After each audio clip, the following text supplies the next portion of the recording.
In the ancient land of Judah, where the hills breathed dust and the heavens watched in silence, there walked a man, not a king, not a prophet, not a warrior crowned in golden laurels, a man of the fields, a man of the harvest.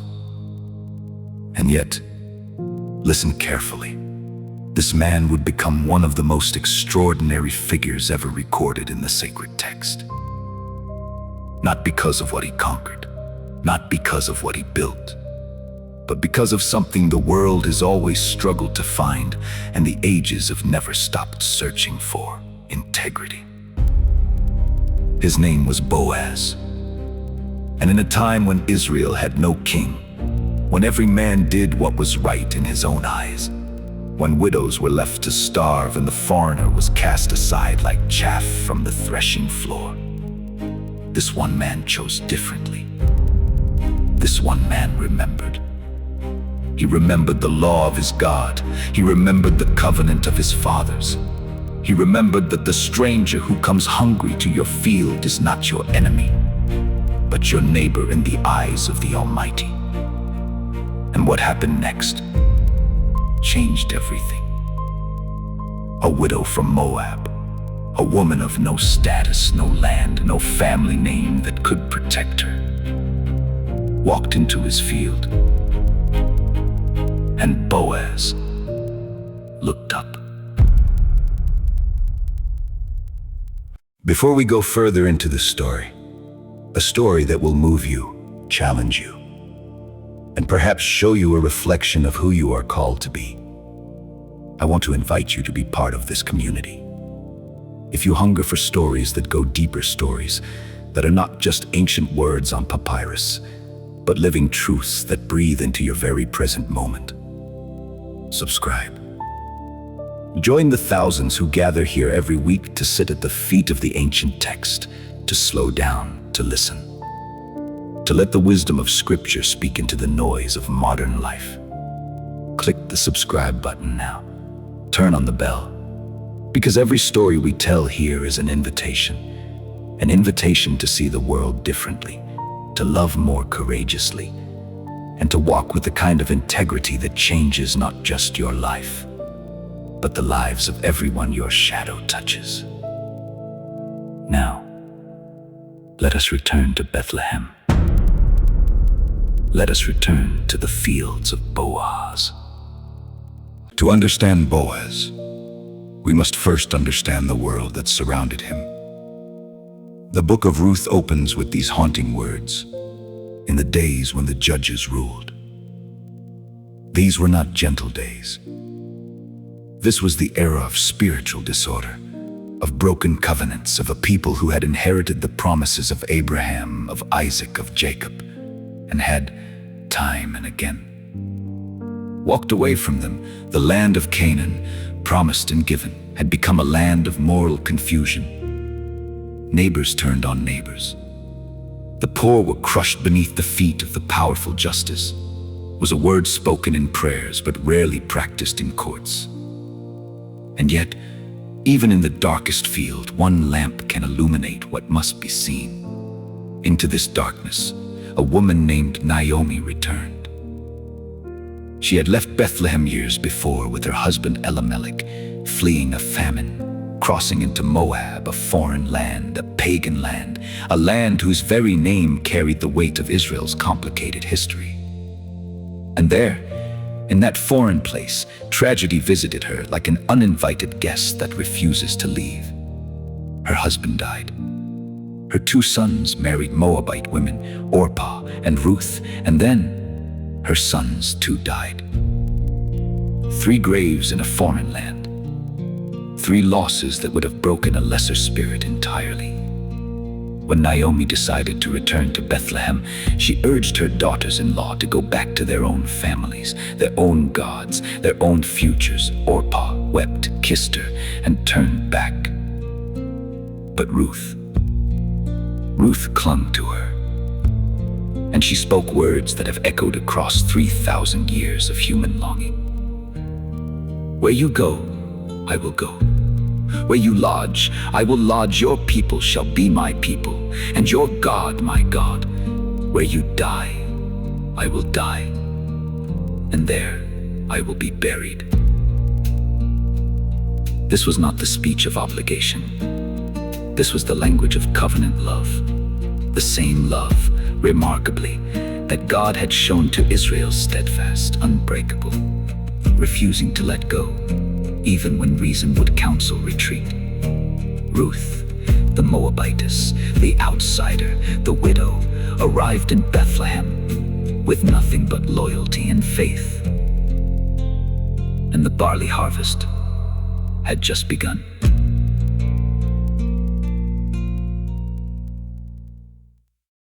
Now we meet Boaz. The text introduces him with deceptive simplicity. Now Naomi had a relative of her husband's, a worthy man of the clan of Elimelech, whose name was Boaz. Worthy in Hebrew, Gibber Chayil, a man of valor, a man of substance. The same phrase used to describe great warriors, mighty men of the ancient world. But here, it is applied not to a soldier in battle, but to a landowner in a field. What does that tell us? It tells us that the writers of Scripture understood something profound. True valor is not measured only on a battlefield. It is measured in how you treat the least among you when no one is watching. Boaz was wealthy. He had fields that stretched as far as the eye could see. He had workers, he had influence. He had a name that commanded respect in the gates of Bethlehem. He had every material comfort that the ancient world could offer a man of standing. And he had a choice. Every day, in that field, he had a choice. The law of Moses was clear on the matter of the poor and the stranger. Leviticus had written it. Deuteronomy had echoed it. The corners of the field were not to be harvested. The grain that fell from the reaper's hand was not to be gathered. It was to be left for the widow, the orphan, the foreigner, the poor. This was the law of gleaning. Many landowners in those days paid the law lip service while their overseers quietly maximized every grain for the master's storehouse. The corners were cut thin, the fallen grain was swept up. The law was obeyed in letter while being strangled in spirit. But Boaz was different. And we know this because of what happened when Ruth came to glean. Ruth did not know whose field she entered. She came humbly, asking permission of the overseer, doing exactly what the law allowed her to do, no more, no less. She was careful, she was respectful, she was diligent. From morning until evening she worked, pausing only briefly to rest. When Boaz arrived from Bethlehem and greeted his workers, "The Lord be with you," he said, and they answered him, "The Lord bless you." He noticed her immediately. "Whose young woman is this?"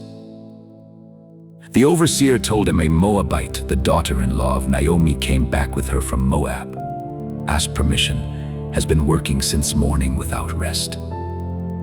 And here is where the story pivots on the axis of a man's character. Boaz could have done nothing. He had no legal obligation to this woman beyond allowing her to glean what the law required. He had no personal connection to her. She was a foreigner from a nation with whom Israel had fraught history. She had no inheritance, no family standing, no claim on his time or attention. But Boaz walked over to her, and he spoke. "Listen, my daughter, do not go to glean in another field or leave this one, but keep close to my young women. Let your eyes be on the field that they are reaping, and go after them. Have I not charged the young men not to touch you? And when you are thirsty, go to the vessels and drink what the young men have drawn." Read that again slowly. He told her she was safe in a world where unaccompanied women were profoundly vulnerable, where foreign women were especially exposed to exploitation. Boaz looked at this widow and said, "You are protected here. No one will harm you. No one will take advantage of you." He offered her water from his own vessels, not leftovers, not charity thrown carelessly. He invited her to belong, to sit with his workers, to eat bread dipped in wine vinegar at mealtime, to take from the roasted grain until she was satisfied. And then he gave a private instruction to his young men that Ruth could not hear. Let fall also some of the handfuls on purpose for her, and leave them for her to glean, and do not rebuke her. On purpose. He engineered her success. He created opportunity for her, without making her feel like a charity case. He honored her dignity in the very act of helping her. This is what integrity looks like when it puts on work clothes and walks into a field.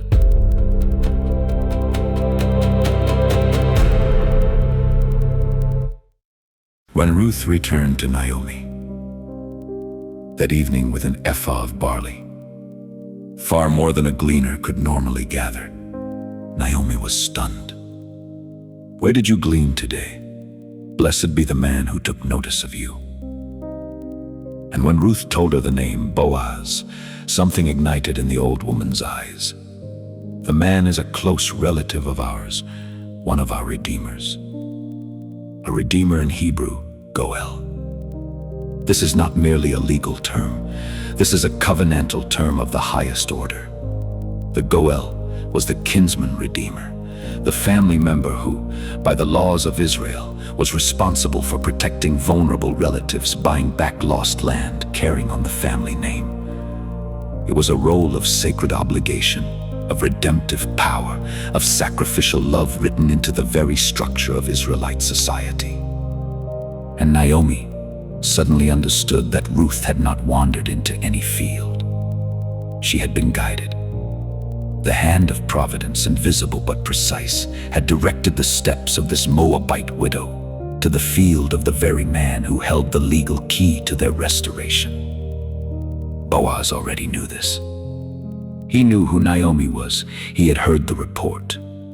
All the town knew what Ruth had done for her mother-in-law after her husband's death. How she had left her homeland, her family, her gods, everything she knew. He said so himself, with words that deserve to be carved in stone.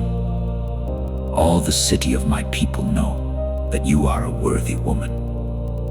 He called her worthy, Chael, the same word used to describe himself.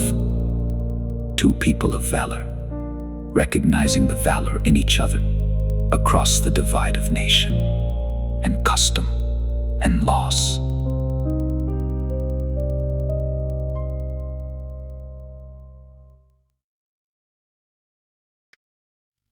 As the harvest season progressed, Naomi saw an opportunity. She instructed Ruth to approach Boaz at the threshing floor. A bold, courageous act, thick with cultural meaning. Ruth was to uncover his feet and lie down, signaling her request for him to fulfill the role of Goel, to take her as his wife and redeem Naomi's family. Ruth obeyed without hesitation. In the middle of the night, Boaz awoke startled. A woman was at his feet. And here, right here, is where the character of Boaz blazes with full radiance. He could have taken advantage.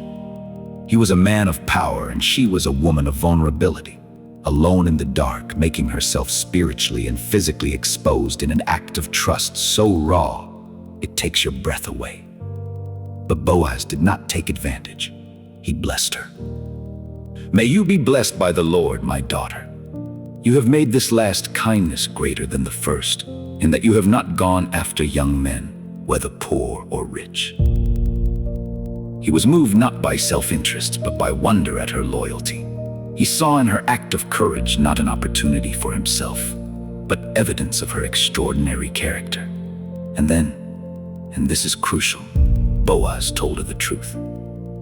There was another kinsman redeemer, a closer relative than Boaz by law.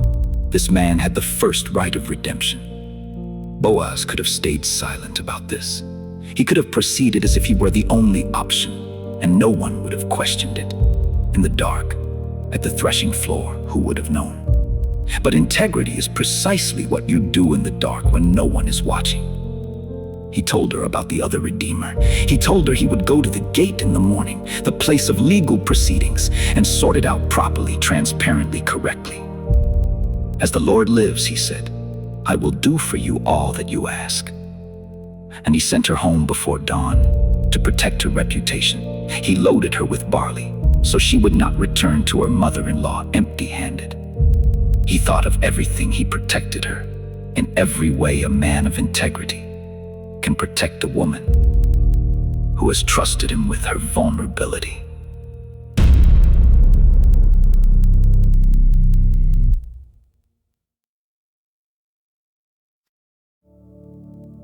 At the gate of Bethlehem, in the full light of day, before witnesses and elders, Boaz confronted the other redeemer.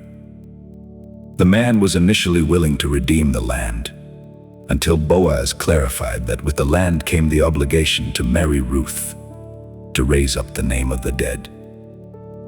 The man pulled back. His calculation was different from Boaz's for him. The acquisition was about gain. The moment it required sacrifice, the moment love entered the equation, he stepped away. "I cannot redeem it for myself, lest I impair my own inheritance." He removed his sandal and handed it to Boaz, the ancient ritual of legal transfer, the rite of redemption passed. And Boaz declared before all the witnesses at the gate, "You are witnesses this day that I have bought from the hand of Naomi all that belonged to Elimelech, and all that belonged to Chilion, and to Mahlon also Ruth the Moabite, the widow of Mahlon.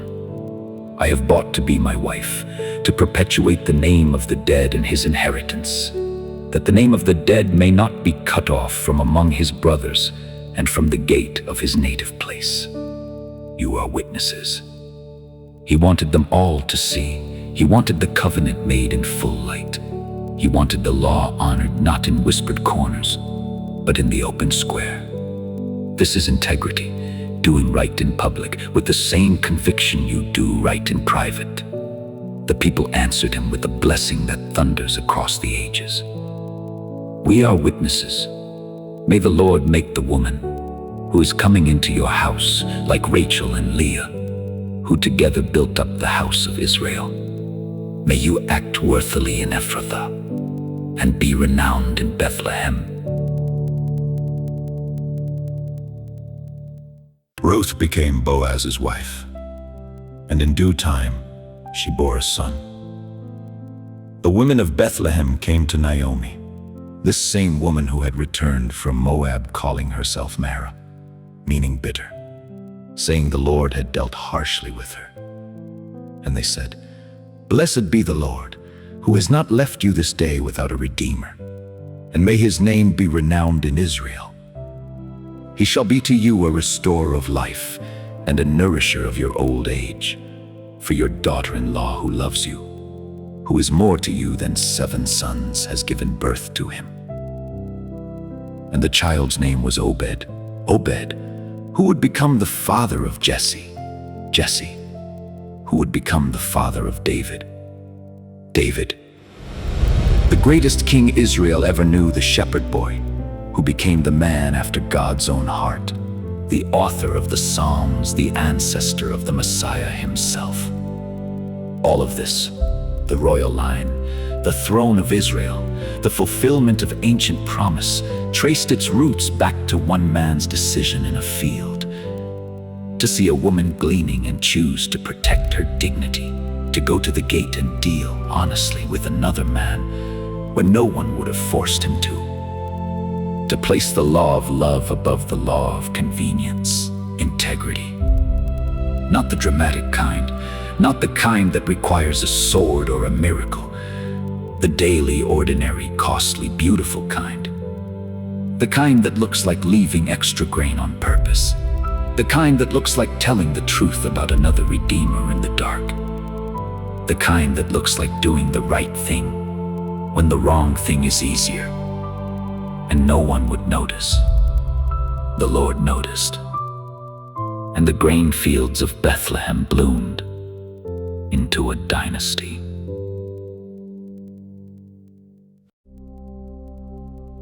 What does Boaz teach us? He teaches us that integrity is not a grand gesture performed for an audience. It is the accumulation of small choices made faithfully over time, in the field, at the threshing floor, at the gate, in the dark. He teaches us that the foreigner at your border, the widow at your field, the outsider asking for permission to glean from your abundance, these are not interruptions to your story. They are your story. He teaches us that the law of love is not merely a sentiment. It is a practice. It has hands and feet. It shows up in the morning. It stays until evening. It says, "Drink from my vessels and let grain fall on purpose." He teaches us that when we act with integrity in the small, ordinary places of our lives, we plant seeds whose harvest we may never live to see. But the trees they grow will cast shade over generations yet unborn. The line from Boaz to Jesus is not merely genealogical.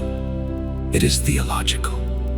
It is the story of a God who redeems the unredeemable, who takes the widow and the foreigner, and the bitter and the broken and the empty-handed, and fills them, restores them, makes them part of a story so much larger than their grief. Boaz was a picture, in cloth and barley and open gates, of the great Redeemer who was coming.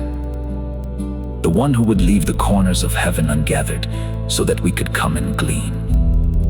The one who would spread his garment over us.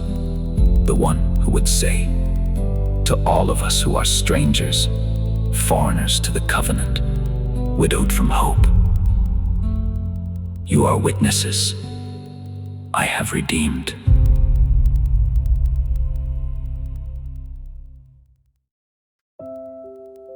The story of Boaz does not end in a barley field. It ends in a manger. It ends on a cross.